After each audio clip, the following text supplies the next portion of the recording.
Hello, everybody. Welcome to the latest episode of Square Triangle. We are going to talk about today. We're going to trudge through Money in the Bank, but first we get to talk about Worlds Collide, which was a pretty good event by standards of measurement. Money in the Bank, not so much, but we can talk about that when we get there. Yeah, so you guys watched Worlds Collide. I did not, so I'm going to let you guys talk about this long weekend of fucking wrestling that WWE put on. Because they not only had this, they had Worlds Collide, and I believe they also had their NXT show. Right? Or was this just... I don't know if their NXT show. Okay. No, it was just Worlds Collide and Money in the Bank. Because it was Worlds Collide, and then right after Worlds Collide was like Money in the Bank. So like you could consider Worlds Collide like a pre-show of sorts. Yeah. Okay. Also, shout out to the graphics team for spoiling the fact that that El Hijo de Vikingo and Chad Gable was going to be a championship match months before he beat Del Rio for the title. I still believe that was intentional. Oh yeah, they're I'm like, sure it was. WWE's like, hey, AAA, you got to get rid of him. It's like, they wanted nothing to do with Del Rio, so that was intentional for sure. The closest thing we saw with they did a video package of Vikingo. Yeah. And the closest we saw was that like 6:30 splash that he did and pinning Del Rio. Didn't mention Del Rio by name or anything, just showing where Vikingo wins the title. Doing the best they can to not say that Kenny Omega was one of the AAA champions at some point. Yep. So but yeah, this the biggest thing. This is the first. This is the first one with AAA. This is, I think, their fourth Worlds. It says this is their fourth Worlds Collide under the banner, but this is their first with AAA. The first one I think was just NXT UK and 205 Live, which shows you how long that's been around. Yeah, and then some like other stuff like cross promotion, but it's mostly been NXT stuff. Yeah, I believe the 2022 one was where they combined the NXT UK and NXT World Championships. Yeah. Shout out Gunther who had that. Yeah, I think it's just been UK and it's been mostly UK and just NXT in general. Like it's been their cross NXT like thing. But this is the first one with their new partners officially. So this is actually a cross promotional, so it's actually Worlds colliding. Vince McMahon's swinging at the air right now. Honestly. Anyway, we'll go ahead and get started with our first matchup here. We did talk about it. With this and Money in the Bank, we have 10 matches this whole weekend. We do. So let's get started. It's stuff to talk about finally. Octagon Jr., Aerostar, and Mr. Iguana going up against the LWO minus Joaquin Wilde because he was injured beforehand. So we got Dragon Lee and Chris Del Toro and Lince Dorado, who remember him from Lucha House Party. Yeah, he had a cup of coffee in AEW and now he's in WWE, or he's in AAA. They're like, oh, Wilder's injured, get me the other Hispanic wrestler we have. It's like, we have any other lucha wrestlers that we were familiar with? Oh, yeah, it's just like there's just a guy going like this in the background somewhere. Yes. It is really cool being introduced to new wrestlers because we've seen a lot of CMLL stuff over in AEW. We know a bunch of those guys. Yes. Hecasero, stuff like that. I don't know a lot about AAA except for Vikingo, but over just a weekend, just Mr. Iguana is my favorite wrestler from AAA. He's so naturally funny. They noticed how much of a reaction that Mr. Iguana got during this match alone, and they were like, "Let's get this man on Money in the Bank." And he had like a little cameo where he waved later on. Yeah, he was just in the crowd. Like he was in the crowd next to Psycho Clown and like some other people. I think it was Dr. Wagner Jr., I believe. Yeah, Dr. Wagner Jr. Yeah. These matches, I truly do not take notes in general for like lucha style matches. There's too much damn flippy for me to keep track of. Yeah. But the lucha style lends itself to a certain kind of flippy. it's not just doing like moves here and there or whatever. It's actually like it's think of it less as what you would see in like AEW with some of the lighter heavyweight people. Like your I'm struggling to think of a team right now. Dante Martin and his brother, Top whatever. Flight. Top Flight. Yeah, I'm thinking of Top Flight. I haven't seen them in a while, so. But anyway, less like a Top Flight where they're just kind of like flipping and going and like moving to the next thing. There's storyline in here, and I'm not to say that AEW doesn't do stories because that's a tired narrative that needs to die already. But like the lucha style has a story to go along with it, and the story here was, they realized Mr. Iguana got a huge reaction, so they're like, "Hey, bring him out. Let's have it feature him, like roll him around with LWO." Hey, let's beat up his iguana puppet in the 6-man match.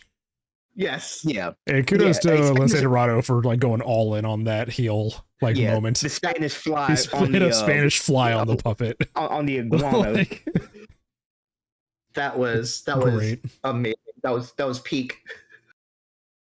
The AAA team ends up winning. So Octagon Jr., Aerostar, and Mystery Iguana end up winning. I think right away the LWO was like, "Oh, we're working heel this match," and then they like adjusted whatever they might have had. Yeah. Right. But post match, Dominic Mysterio and Octagon Jr. kind of get into it. And to the point where Octagon Jr. pulls Dom out of the crowd and like they start going at it. Yeah. And then Dom's like, "I'll see you at Money in the Bank," and then leaves. So Octagon Jr. is yet another wrestler doing double duty today. There was a lot of that because they pointed out too for Stephanie back here later, like she had wrestled multiple matches in the last 18 hours. So on Friday she was on SmackDown on Friday. Saturday she was on Worlds Collide and Money in the Bank.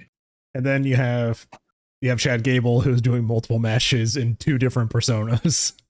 So, yeah, it's crazy because it's like, hey, look, we're gonna get this AAA wrestler into our Intercontinental match, and I think that match went like 8 minutes.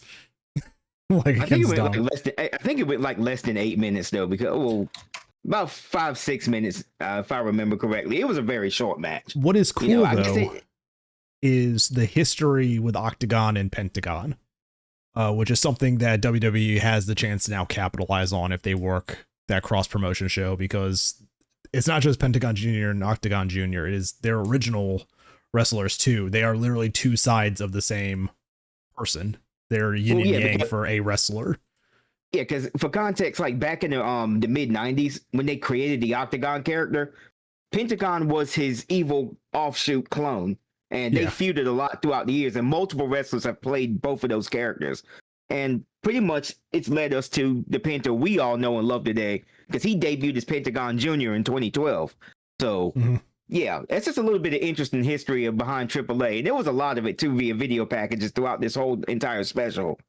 That's another thing that I love so deeply about Lucha Libre in general, but specifically AAA and CMLL. There is so much history with the with the masks themselves that they possess the wrestler in the time that they're wrestling as. So that's why we have people who play various Pentagons, various Octagons, and now we have the sons of. So like I think Dr. Wagner's actually the son of or Dr. Wagner Jr. is actually the son of Dr. Wagner. Yeah, and to build on that too, I don't know if you guys saw in Japan. A Hayabusa has shown back up, but the guy had an interview and he's like, "No, I'm not somebody taking up the mantle. I am Hayabusa. Like the character is back." Yes. So it's like he is who I am. He is the continuation of the original Hayabusa, who we know passed away, but he is like, I am the character I have returned. And I'm like, okay, so they're just treating this wrestler as a character instead of personas. Basically, kind of like Suicide in TNA years ago. Yeah. Less said the better. Yeah. You don't need to know about that. Played by TJ Perkins. And Amazing Red at one point, right? Amazing Red. Christopher Daniels, I think, played him briefly. Like, it's just, he was played by like 4 different people over time. Yeah. But I like stuff like that. Yeah. I like that idea. I think TNA executed it horribly, which is the that was just TNA back then. That's kind of what they did. TNA does a lot of things horribly, you know. But that's what makes it cool. Like with a mask, it's like, hey, you're a new wrestler, but hey, we're carrying on this character in a new. This character is bad. This character is a comic character at this point. You're holding on to a legacy. You are not you. You are this legacy. Not just holding on to a continuing a legacy, you know, because Hayabusa was a very beloved wrestler, you know, back in FMW, and I remember watching some of those matches way back in the day, and I was like, oh my goodness. Was it him and Sabu Sabu like had to reattach his arm? I think so. Or was that Mick Foley? I don't know. I can't remember. That one of those death matches. It's crazy because it's like the story for this guy is just like, yes, I disappeared in 2001, but I'm back now. Just carrying on as if nothing happened for Hayabusa. Yeah, exactly. Yeah. And I wish him the best. You know, he's still a wrestler. Yeah, like sure. kind of hope he honors the legacy. I don't know if he asked the family for it or not, but that's a whole thing that you have to do. You have to like honor the family.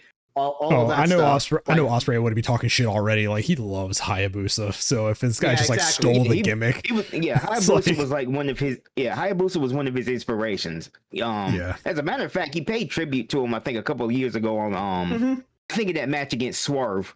He came out in the full. He came out in the full Hayabusa mask and everything. Yeah. So.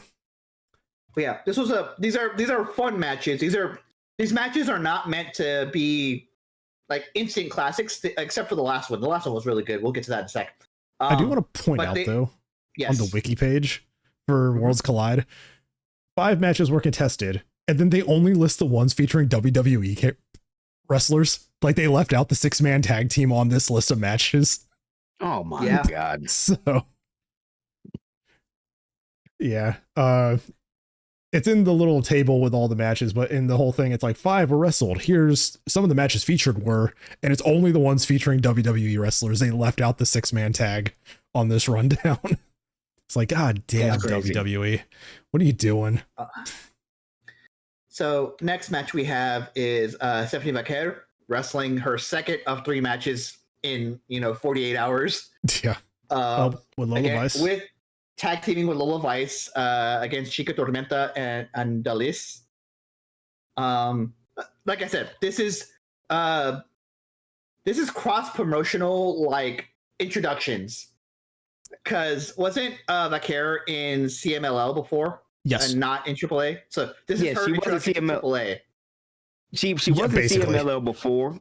Matter of fact, she was a CMLL Women's World Champion shortly before she signed with WWE. I think she also does have a history of AAA as well, as they explained, I think, on the special that Dalis was one of her trainers and mentors. So they have a lot of history together. And that's another thing, too. You're going to find out that some of the guys in WWE, you're going to find out some of their backstory from AAA as well. Yes. So I thought that was a nice touch. It's cool because they get to canonize that stuff from way back then. Like all those histories get to be rehashed. Can I say something? Because I saw the clip of it. Sure. And I want to just I think Rey Mysterio probably should have had a little more respect for it. He said that WWE has put the seal of authenticity on Lucha Libre. And I was like, Ray, come on, man. Come on. He's look, guys. It's the businessman. It's the businessman talk. I get it, but like, Ray, you of all people, that was clearly that's just clearly just him, promoting. That's all. That's all I'm gonna view it as. It's asinine, but it's because it's him that they're like, when he says it, it has weight. If Triple H says it, they're gonna say, "Go fuck yourself." It's just like they put the authenticity of Lucha Libre, and I'm like, isn't Triple A like the youngest of the 2 promotions right now in Mexico? As a matter of fact, CMLL is the oldest wrestling promotion in the world. It started like in 1920 something. Yeah, I believe you can check that if you want, but I think that's. Let's just say, Ray, pretty accurate. Let's be real a little bit, Ray. Like, let's just. I understand why you're saying it, but let's just be real. That man probably went backstage and was like, he put his hand he put his hands in his head like that for a little bit, and then Triple H cuts him a check. Triple H cuts him a check for like $3 million. Like, oh, okay. How many zeros do you want at the end? It's like, Exactly. How many zeros do you want? I'm gonna cut you this check. yeah. I gotta sign my name. But yeah, he can wipe his tears with the millions that Triple H has paid him. Yeah. A good introduction. There was a spot where Stephanie McCare, God bless her knees, did the Kiss of Death, Booker T's favorite move. The slamming, but face. it's the face slamming one with her knees. But Lola Vice also did it at the same time. So that was the Booker high T spot of the losing match. his mind That's at probably announce table. That's probably one of the only things most people remember from that match. That's the clip that got played the most on social media. Yes. So yeah. But Team NXT for now wins. Lola Vice and Stephanie McCare beat Chica Tormenta and Dillis. 9-minute match. Again, it's just introducing or reintroducing, in Vaquer's case, the AAA crowd gets to see Vaquer and Lola Vice. The WWE crowd gets to see Dillis and Chica Tormenta. That's kind of it. This is the forbidden window. Like, we haven't built it up the door yet, but this is they're getting there. They're getting there. They're like have their eyes out over the window. So they're like, yeah. The only way that, like, the only time I'll be like, okay, they're actually doing like the full forbidden door thing is if we get the event of WWE and NXT. It'll make them one thing. AAA and DDT or Noah, whoever they're working with right now. I think they're working with Noah, right? So until we get Noah, yes, Noah and Marigold. Yeah, so until we get the pay-per-view of AAA, WWE, and Noah, I'll be like, all right, we fully ascended to Forbidden Door status. Yep. And now we just need the cross. We need those three versus the other three promotions, and then we can have wrestling can be saved. Yes. I want them to be like in like the Bible Belt of the US, just like Pro Wrestling Noah, AAA, and WWE on one end, and then you have the other end where it's like New Japan, AEW, and what's the other? They even got their developmentals. They have NXT and Ring of Honor. Like, we can just go full. It's like, and they just start snapping at each other like fucking West Side Story. Yeah, but with that being said, though, I kind of want Ring of Honor to be treated more like their developmental, because it's like, having everybody on there is great and all, and you're trying to. It needs to have a TV slot, but it needs to have a TV slot for real. It does. Mm-hmm. Like Ring of Honor being like a paid thing is not helping it. It needs to have a TV slot, or at least a streaming slot. Like, put it somewhere, for more eyes to see. Yeah. Like, put it on Tubi or Roku or something. Just get it on television. Just stream it to YouTube. People can see it. Yeah. Just stream it live on YouTube. I mean, that's what they did for this. Something everybody's on every day. This was for free on YouTube. Speaking of that, I want to say that was a smart move on both AAA and WWE's part to put this on for YouTube for free. Again, yes, the whole point of this, the whole point of this is to introduce new wrestlers that frankly, WWE doesn't have to pay for most of them. Yeah, AAA's paying them. Yeah. Yep. I don't know. God. Before we get back to the matches, you can see the picture of, I guess, Maricela and HBK, like the woman who owns. They're like standing side by side, and it's like, why do they look like villains out of a telenova? It's like, because we know soap opera villains, we see them, and it's just like HBK just standing there. I'm like, these guys look like villains in a telenovela. Like, I posted a picture into one of my to a friend, one of my other friends' Discord servers about it. Was it the one with her hair? So everybody was so focused on her hair. I was like, I don't know if that's a wig or not. I've seen the one where her hair is on HBK, and it's really funny. Yeah. It's like she's out here looking like a Lupin the Third character, So it's like, I don't know how they did that. But it's just so funny. I thought it was funny. That was pretty good.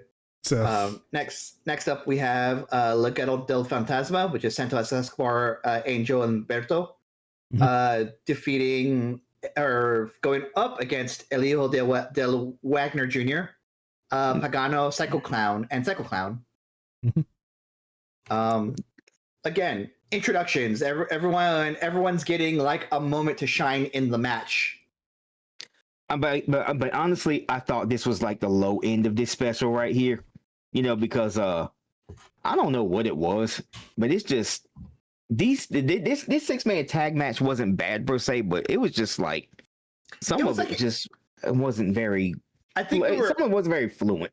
I think we were expecting something from like based on the first match, which was very good, that we didn't get in this one, and that was kind of like, oh well, all right, I guess. Yeah, something just didn't flow right in this match, and it trying to draw it down a little bit. I couldn't quite pinpoint what it was. I know like Pagano had like a couple of botches and shit, but it's like, yeah, this match was just not flowing the way it was. Well, at first, it got better towards the end because they started picking it up, but I don't know. Maybe to me, this was just the low point of this special. It like slowed down a little too much, I think. Yeah, they're slowing down, and they're just slowing down to the point where you like grind to a halt. But Legado del Fantasma picks up the win. I believe it's actually Santos Escobar like pinning Pagano, I think. Yeah, I think he hit him with a Phantom Driver for the win. Yeah. And yeah, it was a 15-minute match. Like I said, everyone got their stuff in and then went home, which is how these matches should go.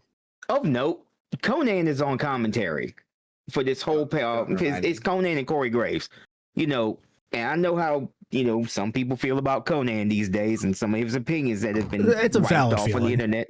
It's a valid feeling. It's valid. I'm not saying it's not. But Conan did an incredible job of like going over the history of AAA and like spotlighting some of these competitors while they were on the show during these matches. So hats off to him for that. At least. He had a good back and forth with Corey Graves too. When Corey Graves was like, oh, hey, I know that move. And Conan's like, oh, I'm impressed you knew that move. He's like, oh, I studied. Yeah. Corey Graves did a fantastic job on this, on here, by the way. I mean, hats off to him also. Corey Graves was actually naming the moves in the matches, which is something I don't think he's ever done on Raw or SmackDown or whatever. Yeah, he's always been color, but, I think he's done play-by-play a few times. Well, before they started switching around all the commentary teams. He did do play-by-play, I think, for either Raw or SmackDown, one of them two. So he's not bad at it, honestly. He's not. I'm trying to figure out what CMLL has. I was curious to see, like, he was talking about, all that. I'm trying to see, like, I was checking the dates for, like, when it was formed and everything. How many world titles does CMLL have? Because apparently I saw that Conan was the first CMLL World Heavyweight like champion. I was like, that cannot be right if this started back in like 1930. It was like, no, they introduced this title in like 91, and I was like, what title was before it? And they have like 12 different World Heavyweight champion, 12 different world champions. The thing is, both of those promotions have a habit of switching out world titles a lot. Okay, fun fact here: the Triple H Mega Championship was created in 2007. I think the previous world championship before that was a AAA Champion of Champions title. Mm-hmm. I can't. I'm not even gonna try to butcher the Spanish language version of that. But that was created. It was created in the tournament. I think Judas Messias was the first AAA Mega Champion back in 2007. We know him in Lucha Underground as what was it? El Mascaras. In Lucha Underground, he was Mil Mascaras. Mil Mascaras, yeah. But he was the first champion of that, and that was created in 2007. So that title has been around for almost 20 years now. Yeah, it was just like, it was so weird. It's like Conan's the first CMLL world champion. I was like, that's incorrect if the promotion is as old as it is. But and I'm like, they've had to go through like so many different versions of these titles, I think. Yeah. They create and retire belts all the time. It's almost like New Japan in a way when they create and retire titles all the time. I will say, AAA, CMLL, they make good titles. Like, they do. New Japan has changed their belts around and they kind of look like dog shit at times. These ones feel like just good classic wrestling titles. I still hate the IWGP World Heavyweight Championship. I hate the look of that belt. I still do. So the AAA Mega Championship looks like an Aztec medallion. That's what I love so much about it. That's what I find. Yeah, so do I. I find that dope too. They're sticking to they're putting their tradition into these belts. Whereas, you can see the IWGP World title looks like the Divas belt. And you can see the like age on these belts too. Like these are belts that have gone through eras of wrestling. Like it's crazy. Okay, back to the matches. I'm sorry. I didn't watch it, so I need to fill my air somewhere. You're good. Yeah, you're good. You're good. Gotta get your stuff in. Yeah. Next up is the Fatal 4-Way match for the NXT North American Championship. We had to fit an NXT match. Not sure, nothing AAA about this, just NXT. Laredo Kid's in there. That's Laredo Kid's in there. Yeah, he's in there. So former TNA X Division champion, I think. Yes. Yeah, so we've got Ethan Page, we've got Javon Evans, Laredo Kid, and Ray Phoenix. God, this match picked everything up again. Like the end of the last 6-man match was where it started to pick up, but this match went off the rails.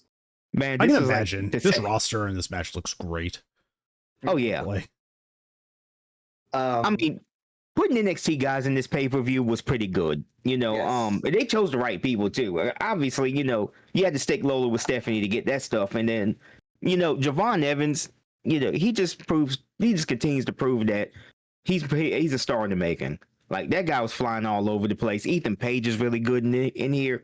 Yep. The amount of times that Javon Evans hit like the best jumping cutter in the business. Sorry, it's just the truth. Yeah, that guy goes 30 feet in the air before he comes down is how that works. But when he came down for the first cutter, it's like, oh, that's pretty cool. I don't think he's gonna win this, but that was a cool move. And then someone kicks out, and then by the time he's done like the 4th or 5th one, towards the finish where Ethan Page throws him out and hits someone else with the definitely not twist of fate. It was like, man, how many of you're just springboarding, dude. You're just showing off. But the finish came where I believe it was Javon Evans hit his cutter on Laredo Kid. And then Ethan Page throws him out and then hits a twist of what does he call it? He calls it Twisted Grin, but it's a twist of fate. Grin. It's a twist of fate. And he hits that on Laredo Kid and then takes the match. But this match was phenomenal. If you want to watch a match from Worlds Collide, you should watch this one. Maybe watch the World Championship match too, but watch this one. This was pretty much about as NXT of a match as you can get on this pay-per-view. It was fantastic. This is probably the second best match on this card. Mm-hmm. Next to the AAA Mega Championship match, which we'll get to that in a second. But hats off to all 4 of these guys. They just killed it in this match. Yes. It was a phenomenal matchup. Like I said, everyone once again got their stuff in. Everyone had a moment to shine. Everyone looked like they were going to win at some point. Honestly, whoever would have won this match, I would have been completely fine with them winning the belt. Like Laredo Kid, cool. That's a cool way to introduce a new superstar. Javon Evans, he should have been on the main roster months ago. We need to get a title on Javon Evans, though. That's the thing I want. Like this guy needs a title run first, I think. Ray Phoenix is currently on SmackDown, so that's fine.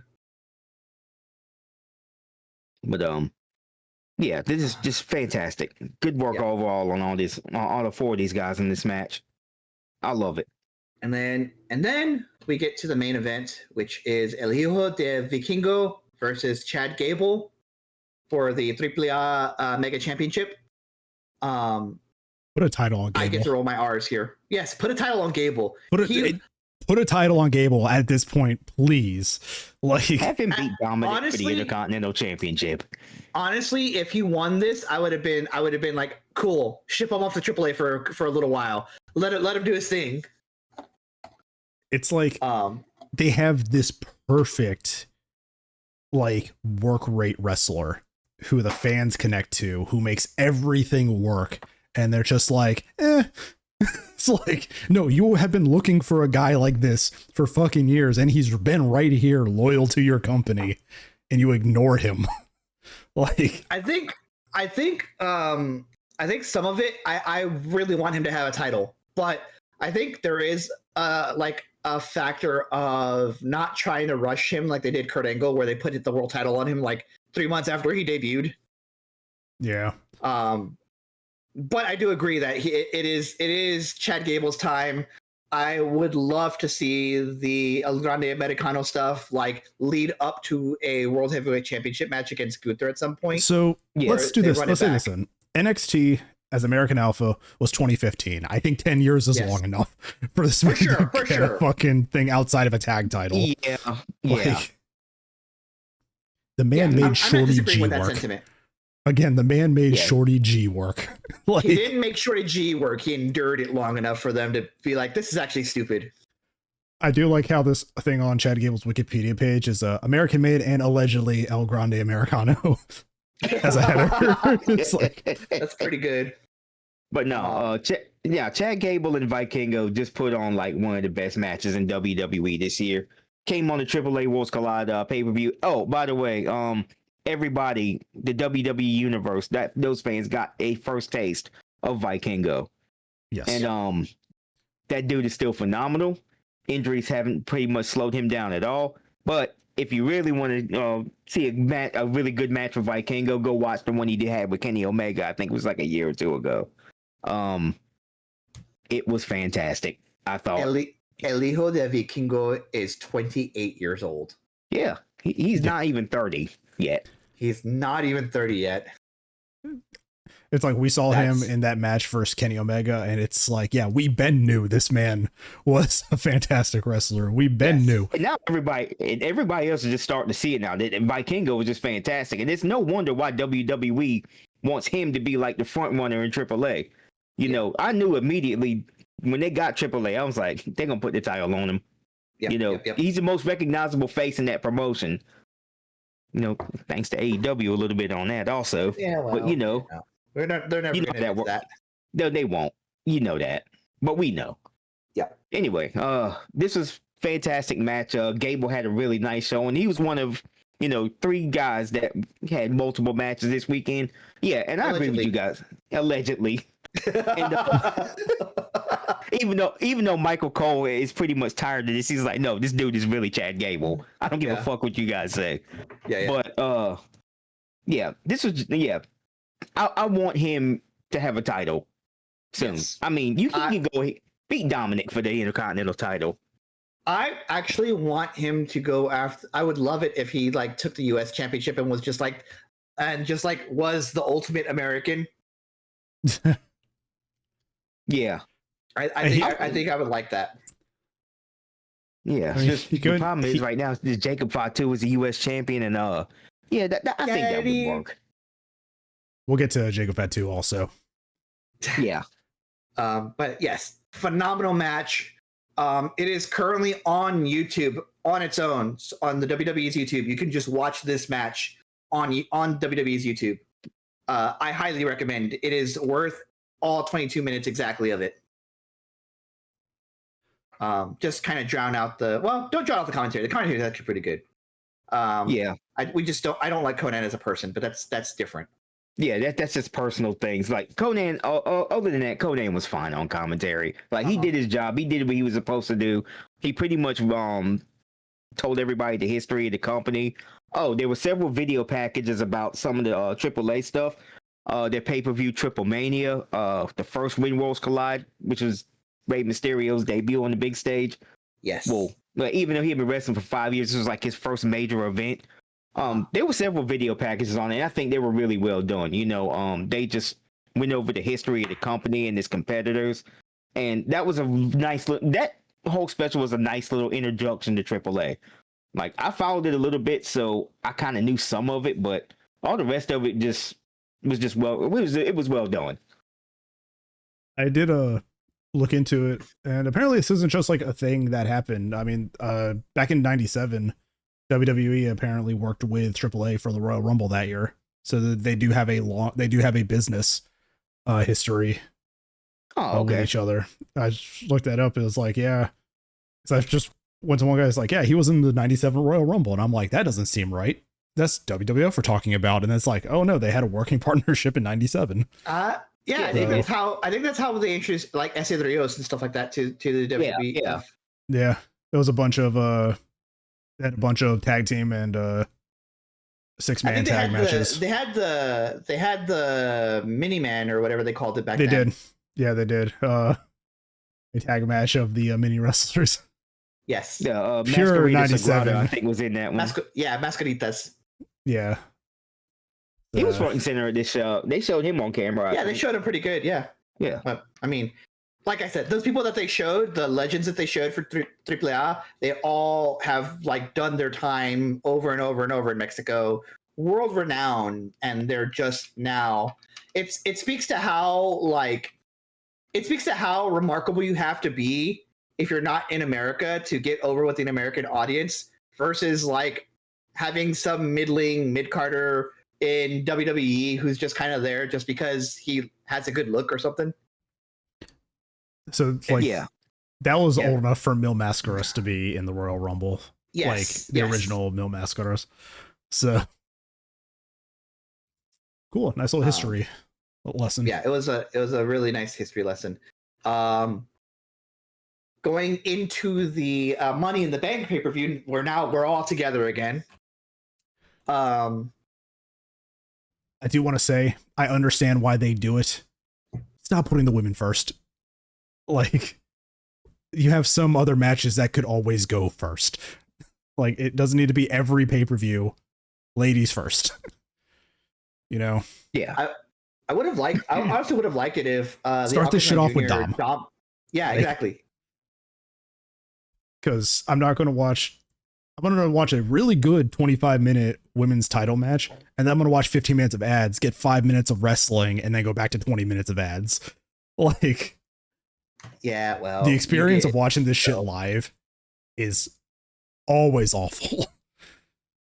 Yeah. I have an ad blocker, and I watch it the next day. If I like get on Peacock and watch it, yeah, it's like an hour and a half show because they remove all the commercials. Yep. But it's like I'm there for 4 hours watching, and I'm like, my intelligence is being insulted. And I say this every fucking time I watch a WWE pay-per-view. I'm like, and you know what the worst part is with Peacock also? They have like the counter, or they have like the slide at the bottom, and at the end it says 6 hours. And I'm like, this is a short show. Why are we using 6 hours of pay-per-view to? Oh yeah, because you got to fill all the ads and then the press conference. Hour 45. All the other, yeah. Hour 45 of wrestling. Yeah. It's like, that's it.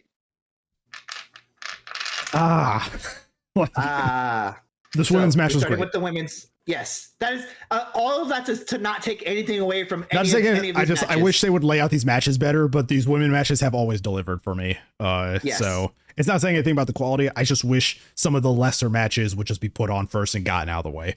Like, you know how they used to do back in the day. Yeah, I want to say about the women's match specifically that how they had a good mix of people who this is their first Money in the Bank match, and people who have like Alexa Bliss, who has wrestled like 2 or 3 of them at this point. You had 2 like experienced women. You had Naomi and Alexa Bliss. You had 2 doing their first multiple doing their first ladder match. I think Roxanne. I think it was actually everyone except Naomi and Alexa. Yeah, I think this was Rhea's first Money in the Bank too. Yeah, it was Julia, Rhea Ripley, Roxanne Perez, and Stephanie McCare wrestling her 3rd match in 48 hours. Yeah, doing the same spot on the ladder. God help your knees, Stephanie. Like, honestly, that spot looked kind of brutal on the ladder. Like, yeah, that actually looked I think part of it was Rhea selling so well, but that spot actually looked quite brutal on the ladder. Yeah, so this was a really fun match, and like I said, everybody kind of got their stuff in. Early in the match, everybody knows they have to take out Rhea first. So Rhea lays under some ladders for the first like 10 minutes of this match while everybody else gets to do stuff, and then she comes in and starts being the powerhouse as she is. I like that spot. I like how they did it also because like Roxanne was like hanging off of the ropes, and then Rhea just like rose from out of the rubble of these ladders like some kind of mob. And she started like looking at her as she's hanging from the ropes. She's like funny. That was kind of funny. I enjoyed. She tries to like get back over, and Rhea grabs her and pulls her off. Yeah. There was some fun moments of we were joking about it, like Rhea and Alexa kind of having stare downs. And my friend Josh and I were just like, Rhea's found herself a new small blonde. It's like, yeah, she's found her live replacement. Yeah. I like seeing Alexa Bliss back in these matches. She doesn't do a lot, I think, like week to week, but she always shows up in these big matches. Mm-hmm. And she's still fantastic. Like, she was missed for the time that she was gone. There was a presence that wasn't there without Alexa Bliss. Yeah. I kind of think it's interesting how she's blending her, like, not her fairy gimmick, because that was just like her first thing just to get on TV. But the next gimmick after that, where she's just Alexa Bliss, that gimmick plus the one she was doing with the Fiend, she's like combining those into one. She's still coming out like creepy doll, but she has like her normal look. Yeah, she has some of those like Mean Girl style promos that she used to have when she was like a really prominent heel. Yeah. An interesting win. I understand why, and it does set up a lot of cool matches for Mania if they want to build to that, or even SummerSlam. Yes. Naomi finally getting a big win. She's been there for a while. This is like, she's done 5 Money in the Bank ladder matches, hasn't won any of them. She gets the big win here. And I'm instantly in my mind, I'm like, this is setting up her and Jade for SummerSlam. This is setting up her and Bianca or something. Like, she can take the belt off of either of the champions. You know, Io's still champion right now. Because you know she's going to cash in on either Bianca or Jade if either one of them end up with it. I think at she SummerSlam... cashes in on Jade for sure.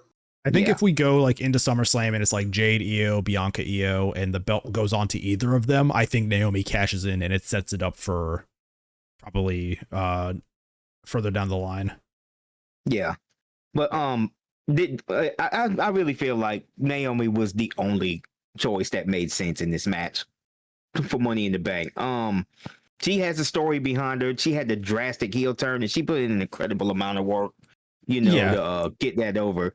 I mean, you don't see often somebody that late in their career, do something like this, but I just think Naomi, the time was right for her. Everybody else that had been in that match, most of them were just fresh faces that just got there. Rhea Ripley kind of needs to be away from the titles. I think it's Rhea. I think Rhea's is just fatigue. Like, she's been in the picture for too long title wise. Alexa hasn't had any real build behind her. She is just a fan favorite in this match. Stephanie and Julia are new here. And Roxanne could have had, things. She's been proven to be very smart and very tough. But I think, it's just here's showcasing our 3 new women for the division. Yeah. I think all 3 of them factor in at some point later in the year or sometime next year, but not right now.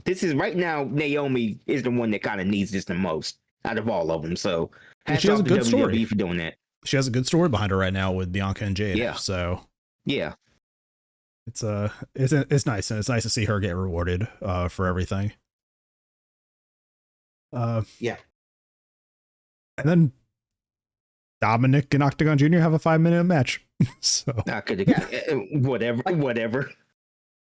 Yeah. Well, again, much like Octagon Jr. was introduced to WWE audiences, this is a much bigger audience that he was introduced to in this match.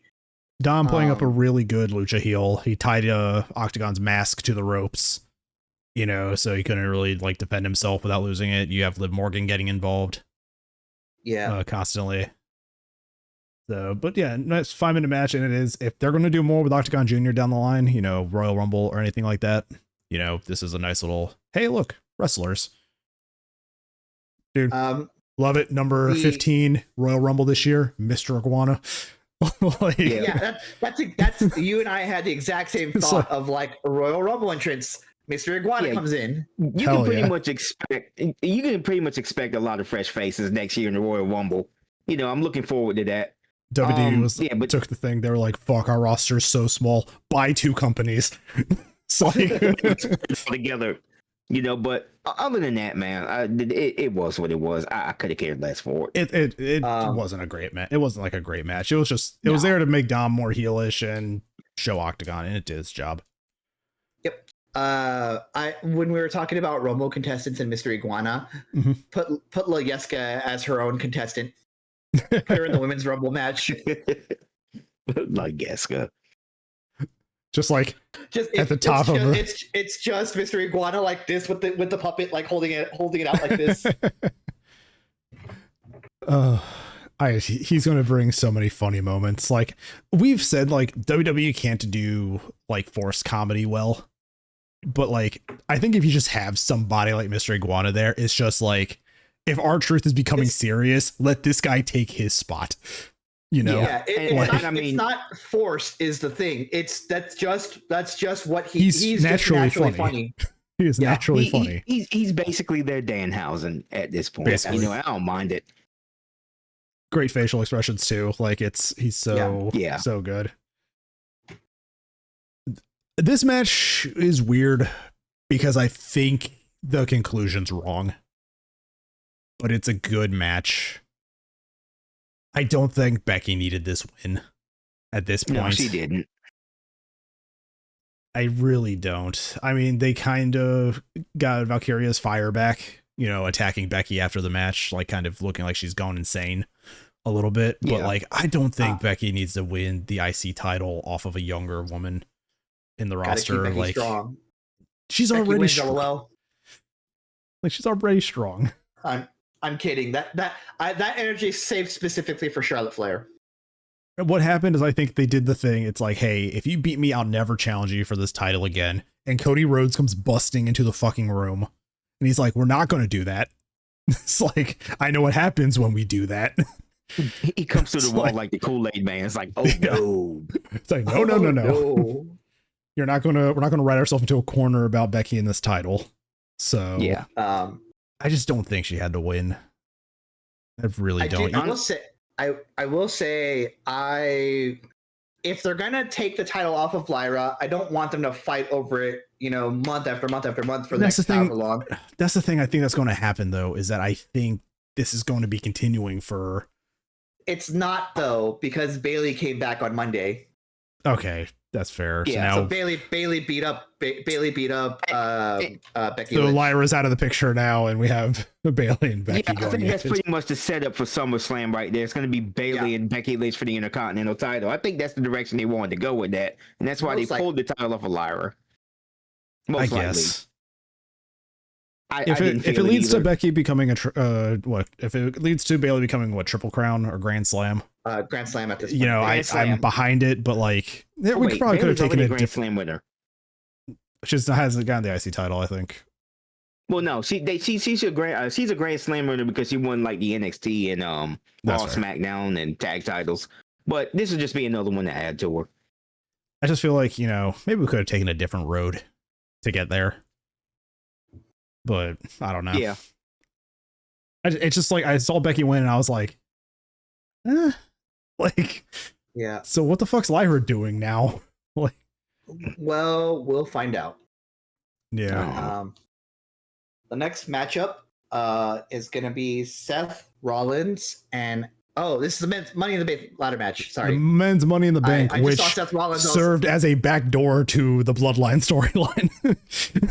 Like, you know, yeah. But I like this. I will say this and the final match probably still could have been switched. But the thing is, you have two matches ending in interesting ways that I actually don't know which one felt more natural to end the show on. I honestly, hand to God, even though this pay-per-view is called Money in the Bank, I think they chose the right one to end on. Yeah. I don't want to admit it, but I think they chose the right one to end on. I think they absolutely chose the right one to end on because yeah, I guess the impact of it is stronger than the impact of this one. Given everything that has happened this whole weekend and the week before with Truth and everything, yes, that was the way to end that show. So breaking this down, Seth Rollins, Andrade, El Grande Americano, LA Knight, Penta, and Solo Sikoa going for the men's Money in the Bank. People who are like, it's their first time. El Grande Americano's first time, obviously. I believe this is LA Knight's second. It's Penta's first. It's like third or fourth. Solo's first, I believe. Yeah. Rip to Andrade's nuts. Also. Yeah. Chad Gable as Americano is just dropping the ladder straight on his fucking dong. Like Andrade was out of this match for a few minutes. It's like probably called over the trainer like, hey, does this look swollen? like, and they keep the camera on it so you see it happen. He's just like, the foot of that ladder just comes straight down between Andrade's legs. Yep. And I'm like, it's almost like it was almost like early in that. It was like earlier that night where I think a ladder dropped on one of them women in the most hilarious way. You know, in the women's match, there was like a spot where there was a ladder that was in the corner. It just like fell on the I can't remember who it was, but I just remember it being funny. Yeah. I do want to say also that they need to start looking for where ladders are laying, because in that women's match, the riptide off the ladder was like 8 inches from slamming Julia's head on the ladder that was on the ground. Yeah. I'm just like, yeah, you guys need to position these a little bit better. Like, well, I will say the angle we have and the angle they have is very different, so they know where they can safely drop somebody. But like, they showed the replay and I was like, that's like rough. I'm like, that's like 8 inches from that fucking ladder, dude. Like, that's like, too close. Like, there could have been some serious injuries in this match, and especially to Andrade. He could have like broke his groin. He could have like tore his groin or something. Like, that kind of stuff should not happen. Glad to see the man still has work after his divorce. I thought they would have they would have just Charlotted him and been like, well, he's not doing much anymore. But he's here to be a 6-man in this match. He gets his stuff in, but he is here to just be a body. Speaking of RIP to the pop that LA Knight was getting when he was climbing the ladder for like the 3rd time in a row. Yeah, it's like, it's one of those things. It's like, God, people want him to win something big, and they just keep pulling the fucking rug out, and it's just so frustrating.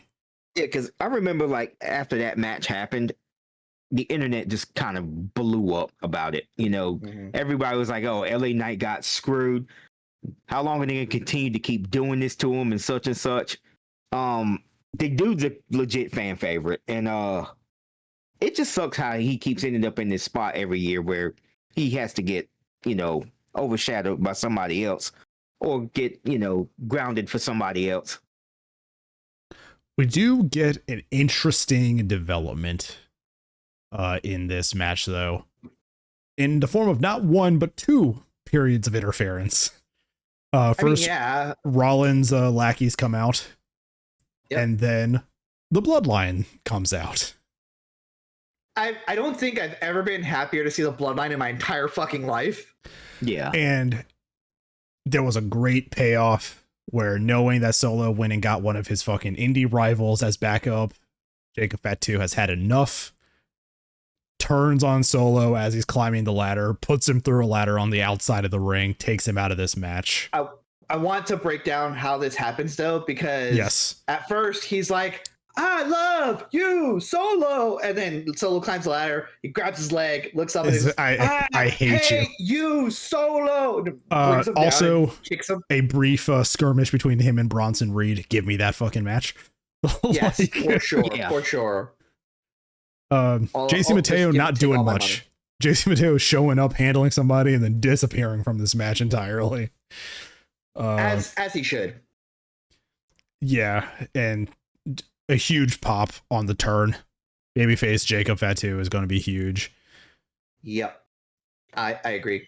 That's why I'm saying El Grande Americano or Chad Gable can go against Jacob Fatu now, and it'll be okay because he's a heel versus face now. I think at some point in this match too, El Grande Americano gets fucking turned inside out by Braun Breaker. Oh yeah, with a spear. Yeah, he does. It's like Braun Breaker does that like jumping spear. Yeah, he just nails him, and Chad sells it like fucking death. He's so good. Yeah, he is. Overall, though, at the end of everything, Seth Rollins climbs the ladder and wins Money in the Bank, which is interesting because I'm like, oh, he hates a lot of people currently in the fucking title picture too. So basically that was going to be the only obvious winner of this match, because when he was in that match, I saw the rest of the field and I was like, yeah, they're going with the story on this one. You know, Seth Rollins wants absolute power, and this is like the first step to gaining it. So now he can go after whoever he wants. We'll see what happens with that. I'm with it. I can see it the day at SummerSlam. This built some interesting storylines. So SummerSlam, CM Punk beats Evil Cena and is celebrating, and then fucking Rollins cashes in. Just Yeah.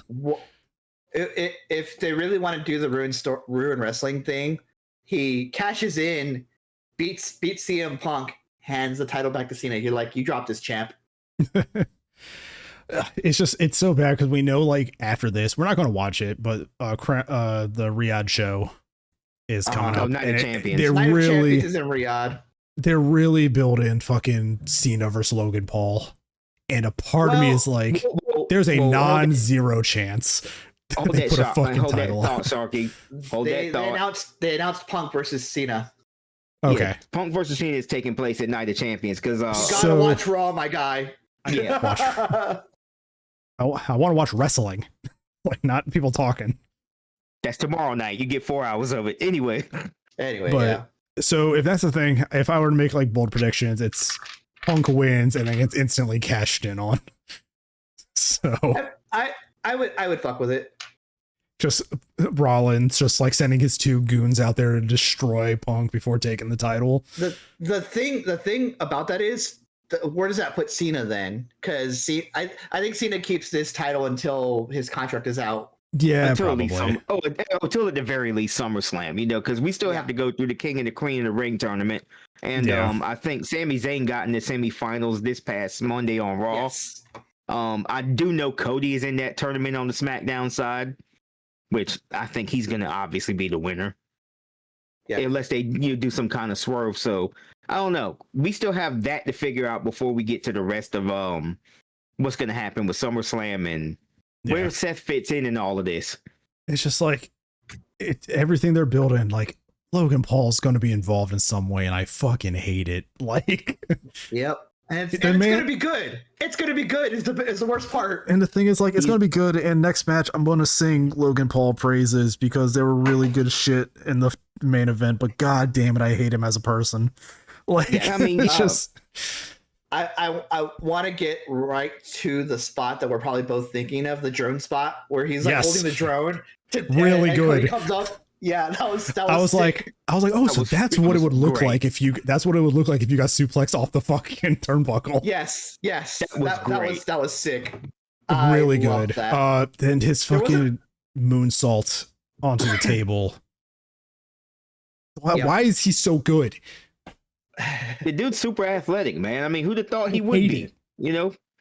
I hate it so much. And on top of that, he's a brand in WWE. He brings in a lot of viewers, and I understand why they keep putting him in situations like this. He does. Yeah, he's a fucking scumbag as a person. We all know that, but that's pretty much what they got him in there for, because he's a brand. Yeah, and he brings eyes on the product. Unfortunately, oh god. There's a non-zero chance that at some point Logan Paul is going to be AAA champion, like with this partnership. I'm not giving them any ideas. Don't give them any ideas, but I wouldn't be mad at that from a heel standpoint. Yeah, it would work, and that's the thing. We know it would work. Yep. And we cheer for the faces going against him, and the man, he's easy to hate, and it only helps make the matches better because you hate him so much. He's easy to hate because people hate him in real life, Sharky. These two things aren't mutually exclusive, Yeah. One translates to the other perfectly. I'm tired of bad people being successful. Well, let's talk about a good person then, because let's talk about the best thing. Ron Killings returns. I was surprised because the guy jumped Cena. He was beating him up, and we're like, my friend Josh was like, CM Punk's here, and I'm looking at him, I'm like, that man's too jacked to be CM Punk. Like, you can tell like body shape, it's not CM Punk. And then the mask comes off. Tone. You can see the skin tone before that. I didn't see the skin tone at all. I was like, oh wait, that's truth. Yeah. And then the mask comes off, and it's Truth, who, to everybody's knowledge and to everybody's reporting, was legitimately released 3 days before this. Like, everybody's reporting, even his son's like calling out Triple H for lying at the press conference. It's like, no, you released him. Like, and then the fan backlash was so huge, you turned it into a story. Yeah, Triple H can say all he wants, that's part of the show or whatnot in the press conference. We know that's absolute bullshit. No, you knew this was going to get so much worse if Keith Truth was just off the show entirely. Yeah. So on the press conference, they ask him about it, and he goes, Did you enjoy the show? Like that's all he said. Like he's very like Triple H's almost smug about it. His head's so far up his own ass. It's like we know it's bullshit. We know it's bullshit. They didn't. Do you guys remember in 2014, 15 when they first fired Samoa Joe? Yep. Yes. Because his contract expired. Yes. And they just didn't renew it, and that was the whole thing, is that they just didn't renew his contract. And I mean, wrestlers, I'm not like, don't get me wrong, R-Truth 100% got fired. That's and then bit him in the ass. Got released, and it bit him in the ass. But I think what happens sometimes is that they will just not contact a wrestler about renewing their contract because they go into negotiations, months before, and they just don't contact them. And then the contract expires, and it's like, oh, I guess I don't work for WWE anymore. So I don't think it was anything as personal as like, hey, Killings, you're fired. It was they didn't let the contract renew. It's like, oh shit, this man had a fucking match against Cena at Saturday Night Main Event, and it's like, he doesn't work for us anymore. And it's like, we didn't renew the contract. It's like, how are you not keeping up with your company? Like, yep. But a great return, legitimately shocked me. He's now back as Ron Killings. That was part of his new negotiation. He wants to be his own name. And he says he said that because when he goes to work on the indies, he wants people to be familiar with him. So I feel like he is going to leave. Like, he's going to leave eventually. I think this is just a contract extension to give him one. I think this is an extension for a good final run, because I think R-Truth is set on leaving. Like, because the way it's just the way they did it was just really, really backhanded and awful. I wonder, do they give him World Championship run? I don't know. I don't think so. I think they keep him involved in this story. I don't think they do, but there could be an off chance that they do, specifically to get him like, hey man, look, we're giving you the title. Hey man, you're going to be Gunther. It's like, yeah, you're going to be Gunther. Yeah. He's probably there like, I don't want to be Gunther. Gunther's awesome. Yeah. Speaking of which, Gunther's your new WWE World Heavyweight Champion after they really gave. I saw the post. They really gave Jey Uso. All right, damn, here you go. Like a whole. Yeah. All right, damn, you got it. Championship run. Like. Yeah. Yep.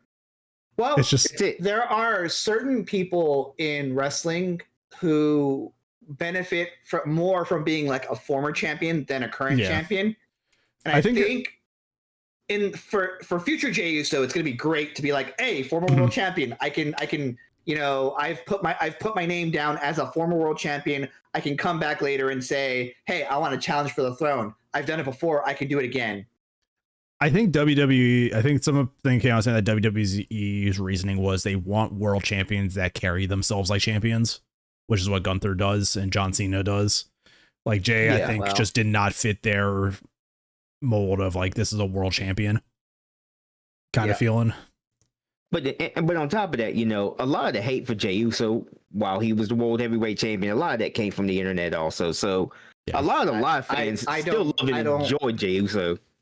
Yeah, like Jey Uso still gets massive pops everywhere he goes. That's the thing. He still sells merch. So putting the title back on Gunther, I don't know what the reasoning behind this was, unless it's to set up something else with Gunther, because Chad they Gable. was just really like, Chad. It would be really funny if El Grande Americano. It'd be really funny if like Chad Gable was working like babyface and El Grande Americano was working heel. Yeah. But Technico and Rudo. It's like, oh, my bad. But on top of that, I don't think Gunther's title run's going to be long this time. I don't think. Because I know they're setting up for something.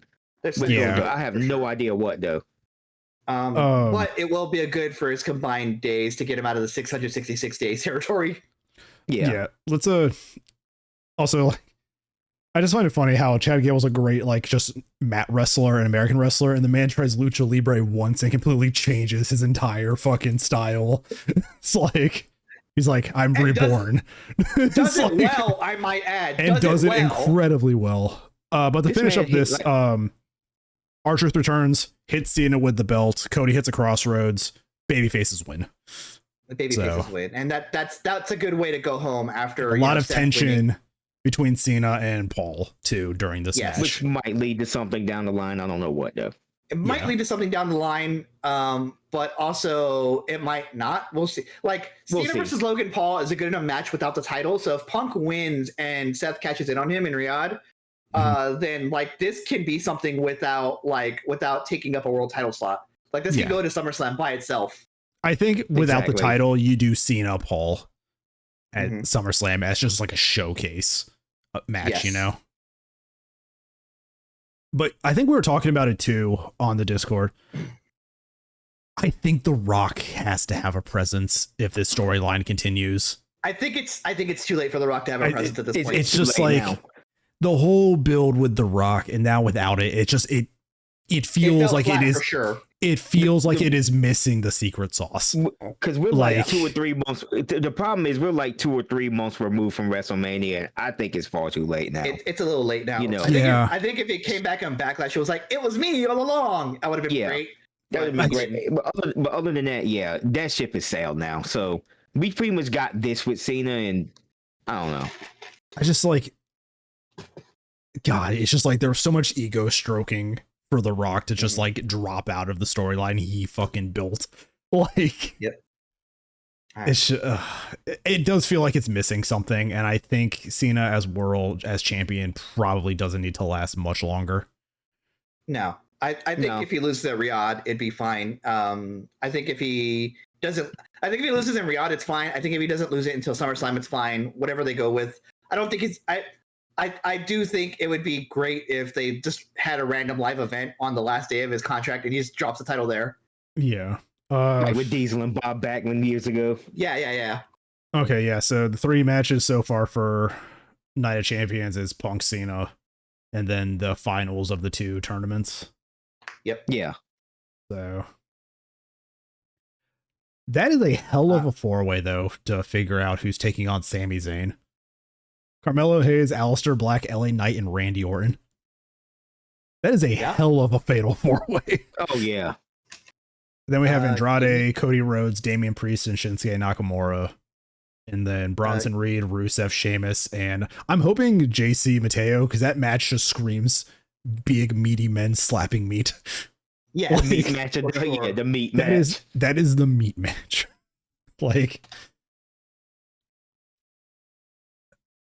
but yeah, I got nothing else. That was it was an up and down pay-per-view. Money in the Bank. Worlds Collide was had a lot more sauce in it for me. Yeah. Money in the Bank. I hate to say it. I mean, other than a few good spots in this whole pay-per-view, it was the back mostly end mid for me. The back end of the card was good. It's just these first 3. Truth's Return was awesome.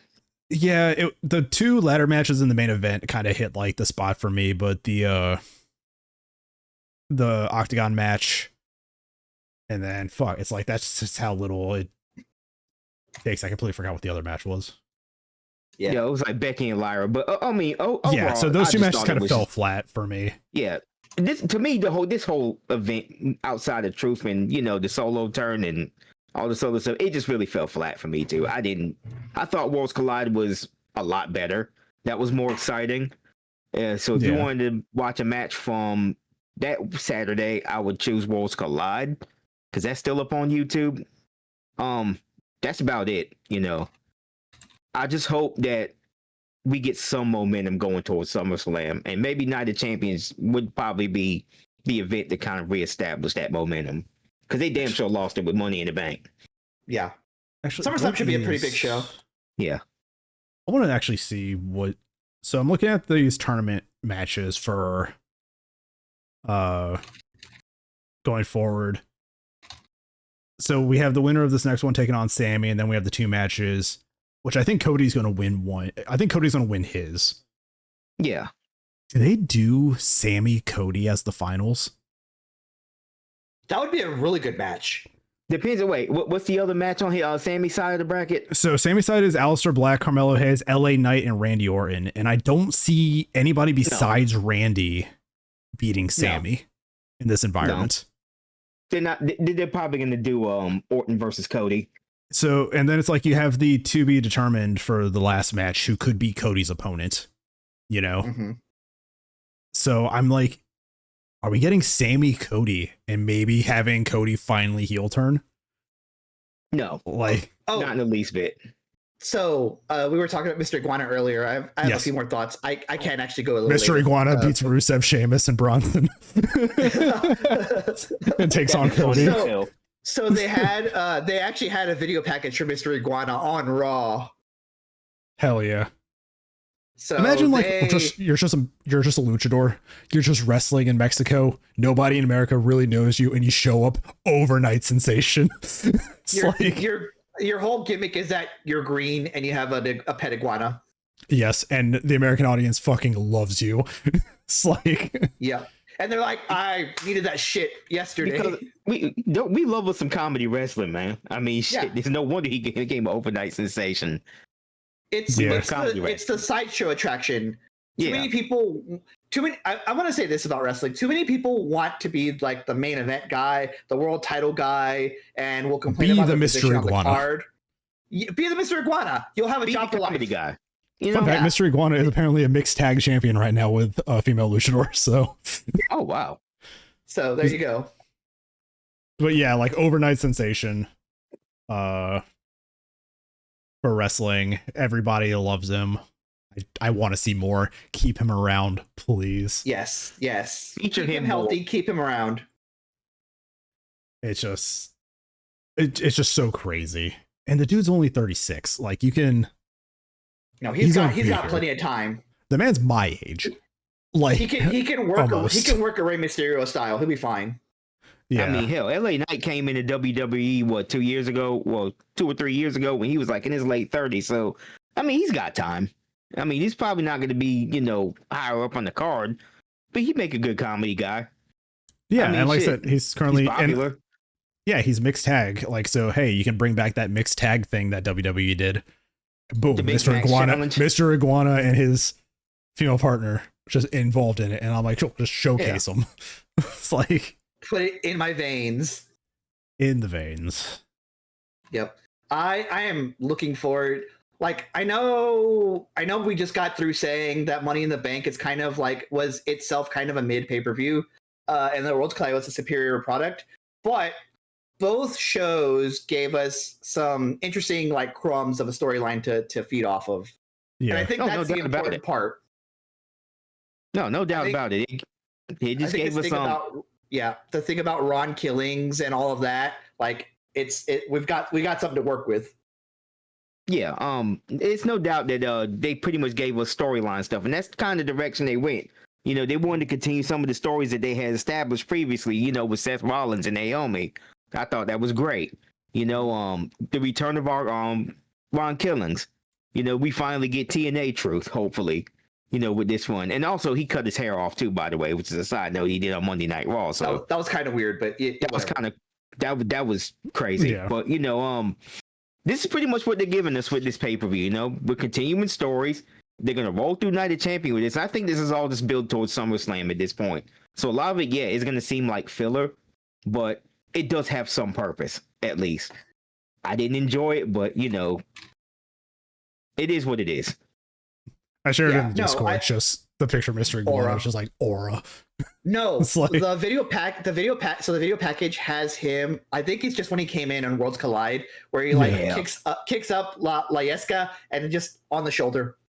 Yeah, it's cool. Just aura defined. Yeah, for sure. Man's got an aura. If he can keep himself healthy, he's got a job for life with WWE. Like that guy could go to make wishes and be like, "Hola." Yes, he should be Senor Iguana. He should be the comedy babyface on the roster. Yeah. Like he should be he should be like a crowd favorite babyface. Just shows up. That Danhausen. Just gets involved in any other babyface's like business as like the lovable sidekick. Send this guy on like the community stuff. Yes, for sure. Like the company liaison. Yeah, especially if you're losing Cena, like send this guy to be like the next big, Make-A-Wish guy. Like we just met him. I love this man. He's lovable. He's funny. No, he's more of Mr. Iguana. So good. Yes. Like, if they do a video package on him on SmackDown as well, I'm gonna be like, what the fuck, guys? Just put him on the main roster already. Yeah. Like, I think this has some legs to it. I think there's gonna. I think 4 legs. I would Lizard be legs. surprised. Exactly, six legs between him and Layeska. Yes. I think this has some like weight to it. I think that if they don't put him on a Raw or SmackDown, they're wasting their time. They own the company now, so it's like if Yeah, they tell exactly. AAA, I want him on my show, they're going to put him on the show. Yeah, exactly. It's like, but yeah, I mean, I think this did its job of, hey, we bought AAA. Here's a lot of AAA guys for you to get familiar with. You might see some of them in the Royal Rumble. You might see some of them on shows as guests in other pay-per-views on NXT.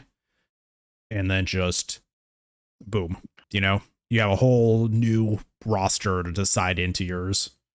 Like, yeah, they're opening the door for new possibilities in WWE. I mean, hell, even if these guys get on NXT, that's still pretty big, you know, for AAA. You know, which is where I would think they some of these guys would be featured on. You know, yeah. So WWE, you know, buying this company, I don't think is necessarily a bad thing. We'll just see. We just need to see what they're gonna do with it. You know, I am all for it. If like, as long as it means we don't get a monopoly, which we won't have because Tony Khan has an infinite money glitch too. yes. So they can both buy up different companies, and that's fine. There's no one monopoly. We need to eventually get the side-by-side 3v3, 3 companies versus 3 companies pay-per-view. And like I said, wrestling is saved. It's like, Yep. I need They can Mr. do it on Iguana LCW. versus Danhausen. They can do it on the It's like- GCW show. Yeah, I mean, who GCW's knows? there. WWE could sign Danhausen at some point. I don't know even know what. Matter of fact, what is going on with Danhausen? They just He's haven't- injured again. No, they just haven't recontacted him because I mean he was a big Punk guy before all yeah, that shit happened. So they just kept him on contract and haven't bothered to. He showed up like I think briefly, but he never did anything of consequence after all that. It's the thing they did with Ricky Starks. Basically, He'll be in NXT before you know it. I don't think. I can see it. I think he might be too old actually. Danhausen.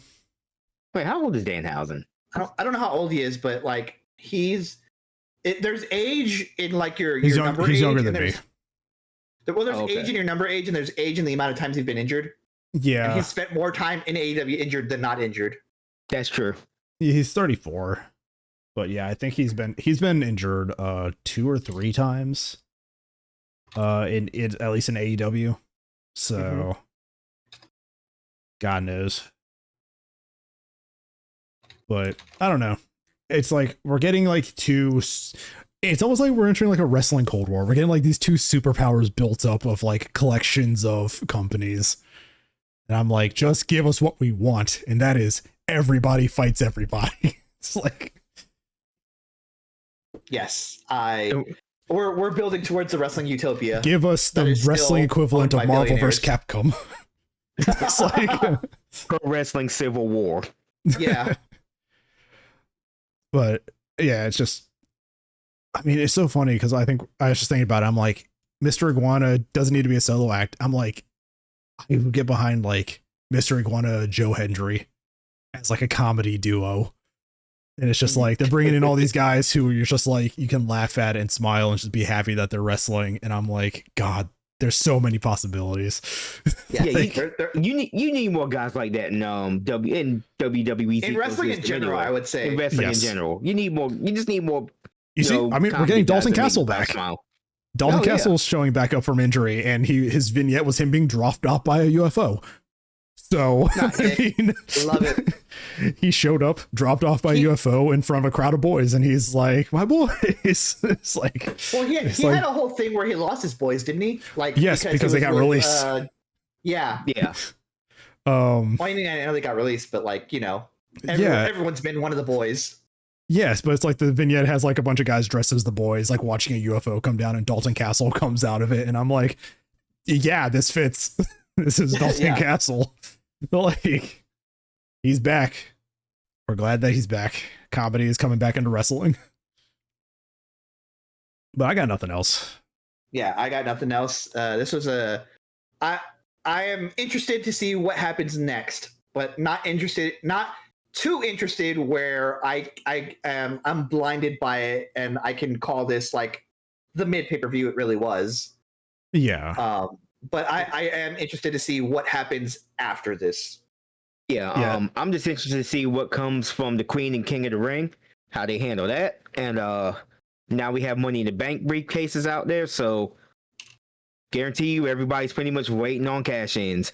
So we'll see how WWE handles all of these things in the next couple of months leading up to SummerSlam. So I do want to ask, looking at the upcoming schedule for WWE, the next big one is SummerSlam. Like that's the next big 2-night one. Yes. The 13th of July, we have Evolution. Do we want to cover that one? Because it doesn't seem like WWE is really interested in promoting that at all. So the last time they had Evolution, it was women's only, right? It is the women's only pay-per-view, and the last one was like 5 years ago. So I'm down to cover it. I want to see what the card looks like as we get closer to it before I commit. Yeah. I think it was like 7 years, sorry. It was the last one was 2018. They said it was their lowest like selling pay-per-view, and they just never bothered to. And on top of that, we got All In right around that time. So yeah, I don't know. We'll wait to see what comes of Evolution. I think if ever there was a time for Naomi to cash in, it would be the women's only pay-per-view. Yeah. Yeah. I'm looking here. They scheduled that for not the same day, but the same weekend as All In. So they're like throwing Evolution to the fucking wind here. It's gonna be so wild when they come back with the buy rates and be like, man, we tried again with the women's only pay-per-view, but the people don't want it. It's a mystery of why that happened. It's being held, I guess, the Sunday after because AEW does theirs on Saturdays. So so I'm kind of more interested in covering All In, because I want to see the end of how they handle this whole Hangman and Mox storyline. What happens with Swerve and Ospreay? Hopefully, it's everything else. And now we got Kenny. Now we got Kenny and Okada scheduled for the winner takes all match. So we got 3 matches announced. Nothing for Evolution, and it's like in a month. So we'll see with Evolution. I guess that just shows you how little they care, right? They have a month to build to this, and they just haven't announced anything. Mm-mm. We'll see. This is definitely a chance. Definitely a chance to showcase all of your women from NXT and everything too. Yes. If you need and to. AAA. Don't forget and AAA. Like this could be a huge thing for them, but I just feel like they have to give a shit about it, which more or less I feel like they don't. Not at the moment, at least. But we'll see. I guess in 2 weeks we'll start getting matches built for the card. So yeah, punch my microphone. But yeah, I'm good now. I got nothing. Yeah, we'll be back for nothing else. So the next ones would be All In, Evolution, and SummerSlam. We have a busy 2 in July and then 1 in August. So cool. We're hitting that time of the year where it's like every fucking month now. I was gonna say we say that every 3 months of like, oh, it's that time of the year where wrestling's big again. And it just keeps every year. It just keeps hitting.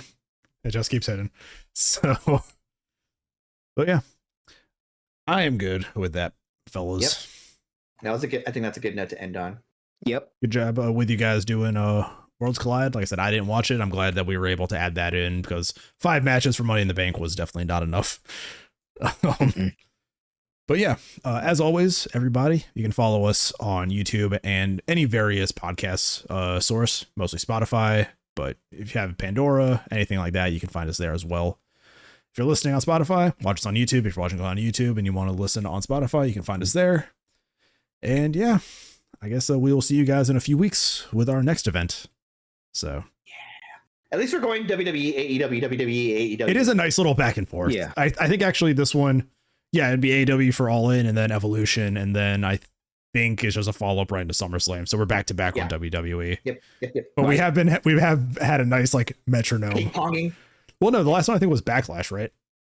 No, the last one was Double or Nothing. Okay, so yeah, we've had a nice little back and forth every few for most months is back and forth, and then I think we have an occasional back-to-back WWE. And then December is just like, here's 2 weeks of AEW shit because they hit us with two. They hit us with Forbidden Door and World's End. But that's just the beauty of it, though. You know, WWE adding shows around AEW shows just kind of makes more work for us. So I'm okay with it. Yeah. This match has just got to hit, though. Yeah, for sure. But yeah, so we will see you guys for All In. So take care. We'll see you all in a couple of weeks. Mm-hmm. And yeah, it's gonna be a crazy, crazy night. I can already feel it for All In. Yep. Just the matches they have right now, I'm kind of hyped for. Yeah. Can't wait to see what other 9 matches they add to this card. Mm-hmm. And then the extra long SummerSlam starts this year. So we'll have the extra long episode for that for the 2 days. So thanks, WWE. But yeah, we'll let you guys go now. So see you around. We'll see you on the next episode, and take care, everybody. Bye-bye, everybody.